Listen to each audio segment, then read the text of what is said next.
This is a CBS News Special Report. I'm Charlie Rode with Norah and Gayle King in New York. President Obama is about to speak at the White House. He will respond to this morning's Supreme Court decision legalizing same-sex marriage across the United States. The 5-4 ruling struck down laws in 14 states that limited a marriage to one man and one woman. Jan Crawford is outside the Supreme Court, where supporters of the ruling have been celebrating for the past hour. Jan, good morning. Good morning. You know, it is an historic day at the court for the country, but no more so than here for this celebration at the Supreme Court. The minute the word reached these courthouse steps, the people here, and there are hundreds and hundreds of people here, erupted in celebration because this is a moment that supporters of gay rights have fought for a generation. The ruling that same-sex marriage would be legal across the country, the states could not deny gays and lesbians the right to same-sex marriage, but also the language in this historic opinion by Justice Kennedy that gays and lesbians cannot be treated differently on this issue from anyone else, that they have to be treated equally under the Constitution when it comes to the fundamental right to marry. So there's going to be a crowd gathered here, I'm sure, for the hours to come, being here, celebrating this ruling, being able to say for history that they were here watching history being made, because this is something, again, that the movement has fought for and hoped for and believed they would get. They firmly believed that Justice Kennedy would join the liberals to write this ruling just as he did. All right, Jan, and now the President of the United States addressing those in the Rose Garden. Here now, the President. Good morning. Our nation was founded on a bedrock principle that we are all created equal. The project of each generation is to bridge the meaning of those founding words with the realities of changing times. A never-ending quest to ensure those words ring true for every single American. Progress on this journey often comes in small increments. Sometimes 2 steps forward, 1 step back, propelled by the persistent effort of dedicated citizens. And then sometimes there are days like this, when that slow, steady effort is rewarded with justice that arrives like a thunderbolt. This morning, the Supreme Court recognized that the Constitution guarantees marriage equality. In doing so, they've reaffirmed that all Americans are entitled to the equal protection of the law, that all people should be treated equally, regardless of who they are or who they love. This decision will end the patchwork system we currently have. It will end the uncertainty hundreds of thousands of same-sex couples face from not knowing whether their marriage, legitimate in the eyes of one state, will remain if they decide to move or even visit another. This ruling will strengthen all of our communities by offering to all loving same-sex couples the dignity of marriage across this great land. In my second inaugural address, I said that if we are truly created equal, then surely the love we commit to one another must be equal as well. It is gratifying to see that principle enshrined into law by this decision. This ruling is a victory for Jim Obergefell and the other plaintiffs in the case. It's a victory for gay and lesbian couples who have fought so long for their basic civil rights. It's a victory for their children, whose families will now be recognized as equal to any other. It's a victory for the allies and friends and supporters who spent years, even decades, working and praying for change to come. And this ruling is a victory for America. This decision affirms what millions of Americans already believe in their hearts. When all Americans are treated as equal, we are all more free. My administration has been guided by that idea. It's why we stopped defending the so-called Defense of Marriage Act, and why we were pleased when the court finally struck down a central provision of that discriminatory law. It's why we ended Don't Ask, Don't Tell. From extending full marital benefits to federal employees and their spouses, to expanding hospital visitation rights for LGBT patients and their loved ones, we've made real progress in advancing equality for LGBT Americans in ways that were unimaginable not too long ago.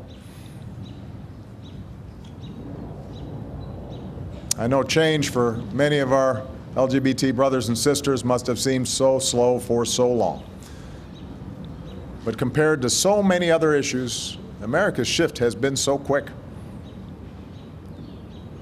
I know that Americans of goodwill continue to hold a wide range of views on this issue. Opposition in some cases has been based on sincere and deeply held beliefs. All of us who welcome today's news should be mindful of that fact. Recognize different viewpoints. Revere our deep commitment to religious freedom. But today should also give us hope that on the many issues with which we grapple, often painfully, real change is possible. Shifts in hearts and minds is possible. And those who have come so far on their journey to equality have a responsibility to reach back and help others join them. Because for all our differences, we are one people, stronger together than we could ever be alone. That's always been our story. We are big and vast and diverse, a nation of people with different backgrounds and beliefs, different experiences and stories, but bound by our shared ideal that no matter who you are or what you look like, how you started off, or how and who you love, America's a place where you can write your own destiny. We are a people who believe that every single child is entitled to life and liberty and the pursuit of happiness. There's so much more work to be done to extend the full promise of America to every American. But today we can say, in no uncertain terms, that we've made our union a little more perfect. That's the consequence of a decision from the Supreme Court, but more importantly, it is a consequence of the countless small acts of courage of millions of people across decades who stood up, who came out, who talked to parents who loved their children no matter what. Folks who were willing to endure bullying and taunts and stayed strong and came to believe in themselves and who they were.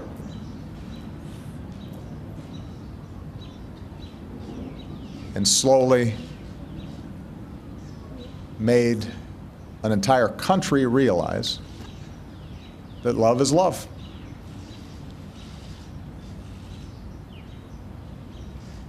What an extraordinary achievement. What a vindication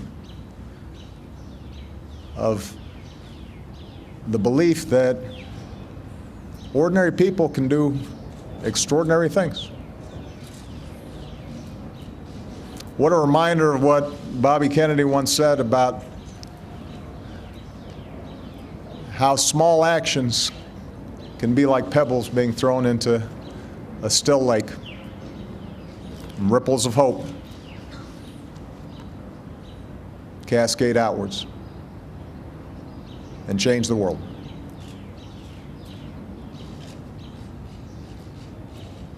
Those countless,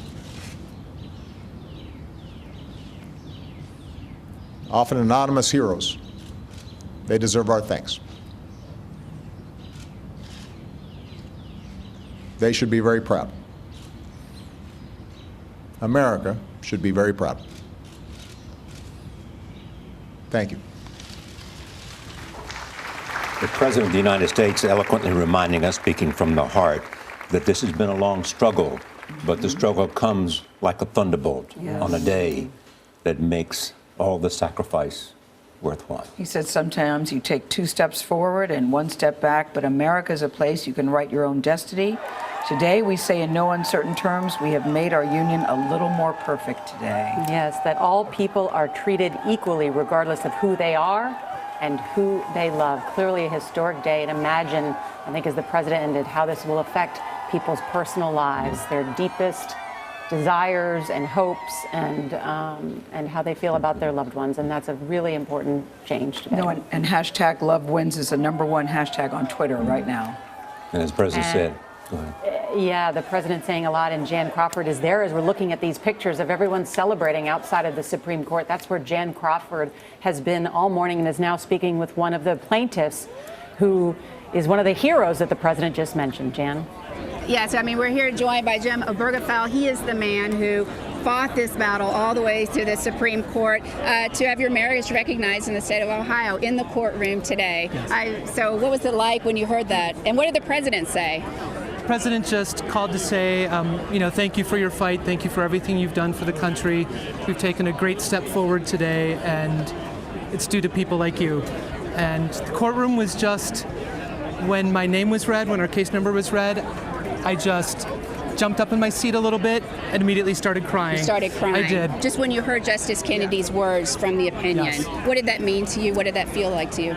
It just felt, finally, I am an American, and just that I could finally relax, knowing that the state of Ohio can never erase our marriage from John's death certificate. Because that's what you wanted. You wanted to have his name on that death certificate. Correct. That was all we wanted, respect and dignity. And did you feel when you heard Justice Kennedy's words and that opinion, what jumped out at you that he said?